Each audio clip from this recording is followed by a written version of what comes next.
Hi friends, welcome to my channel. இன்றைக்கி நம்ம evening snacks bread omelette செய்யலாமா? குழந்தைங்களுக்கு ரொம்பவே பிடிச்ச ஒரு ஸ்நாக்ஸ் ஐட்டம். வாங்க நம்ம வீட்டிலேயே எப்படி செய்யலான்னு பார்க்கலாம். இப்போது நம்ம எக் மயோனஸ் ரெடி பண்ணிக்கலாம். அதுக்கு ஒரு மிக்சர் ஜார் எடுத்துக்கோங்க. ஒரு முட்டை ஊற்றிக்கலாம். அதில் ஒரு பல் பூண்டு, 4-5 மிளகு போட்டுக்கலாம். 1/4 ஸ்பூன் உப்பு, 1 ஸ்பூன் சர்க்கரை, இதெல்லாம் போட்டு பிளெண்ட் பண்ணிக்கலாம். இப்போ நான் ஒரு 1/2 டம்ளர் ஆயில் எடுத்துருக்கிறேன். இது கோல்டு வின்னர். இப்போது பிளெண்ட் பண்ணிவிட்டு கொஞ்சம் கொஞ்சமாக நம்ம ஆயில் ஊற்றி பிளெண்ட் பண்ணி கொஞ்சம் திக்காகிற வரைக்கும் நம்ம எடுத்துக்கலாம். பாருங்கள், இந்த மாதிரி ஆயில் கொஞ்சம் கொஞ்சமாக ஊற்றி நம்ம பிளெண்ட் பண்ணி எடுத்துக்கலாம். எனக்கு இந்த அளவுக்கு போதும் திக்னஸ்ஸு. பாருங்கள், இந்த மாதிரி நீங்களும் எடுத்துக்கோங்க. இப்போது ஒரு க்ரீன் சட்னி ரெடி பண்ணிக்கலாம்.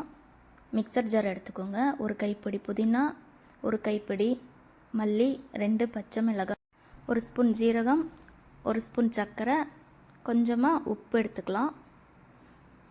கொஞ்சமாக தண்ணி ஊற்றி இந்த மாதிரி நைஸாக பேஸ்ட்டாக அரைச்சி எடுத்துக்கலாம்.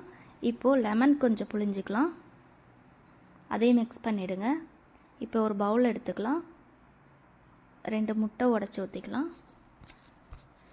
இப்போ 1/4 ஸ்பூன் உப்பு, 1/2 ஸ்பூன் மிளகுத்தூள், 1/4 ஸ்பூன் மிளகாய்த்தூள், 1/4 ஸ்பூன் கரம் மசால் தூள், இது எல்லாத்தையும் போட்டு நல்லா இந்த மாதிரி அடித்து எடுத்துக்கலாம். இது ஒரு ஓரமாக இருக்கட்டும்.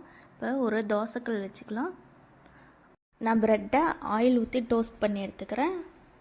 பட்டர் இருந்தால் கூட டோஸ்ட் பண்ணி எடுத்துக்கலாம். இந்த மாதிரி 2 பக்கமும் திருப்பி போட்டு டோஸ்ட் பண்ணிக்கலாம். இப்போது எக் மிக்சிங் எடுத்து நம்ம இந்த மாதிரி ஊற்றிக்கலாம். பாருங்கள், இந்த மாதிரி எல்லா பக்கமும் ஸ்ப்ரெட் பண்ணிவிடுங்க. இப்போ டோஸ்ட் பண்ணி வச்ச ப்ரெட்டை சென்டராக வச்சுக்கலாம். இப்போ ப்ரெட்டை 2 பக்கமும் டிப் பண்ணி எடுத்துடலாம். இப்போ நம்ம மயோனஸ் போட்டுக்கலாம். நான் ஒரு 2 ஸ்பூன் மயோனஸ் போட்டு ஸ்ப்ரெட் பண்ணியிருக்கேன். அதுக்கப்புறம் அதுக்கு மேலேயே க்ரீன் சட்னி, நான் 1 ஸ்பூன் க்ரீன் சட்னி போட்டு ஸ்ப்ரெட் பண்ணியிருக்கேன். இப்போது டொமேட்டோ கெச்சப் 1/2 ஸ்பூன் போட்டு இந்த மாதிரி ஸ்ப்ரெட் பண்ணிக்கோங்க. நான் இதுக்கு மேலே சீஸ் போட்டுக்கிறேன். இது ஆப்ஷனல் தான், உங்கள்கிட்ட இருந்தால் போட்டுக்கோங்க, இல்லைன்னா வேணாம், ஸ்கிப் பண்ணிவிடுங்க. இப்போது திருப்பி போட்டுக்கலாம். இந்த மாதிரி அவ்வளோதான், பிரெட் ஆம்லெட் ரெடி ஆகிடுச்சு. இதை நம்ம ஸ்லைஸாக கட் பண்ணிக்கலாம். உங்களுக்கு எந்த ஷேப் வேணுமோ அந்த மாதிரி கட் பண்ணிக்கோங்க. வாவ், எவ்வளோ சாஃப்டாக இருக்குது பார்த்தீங்களா?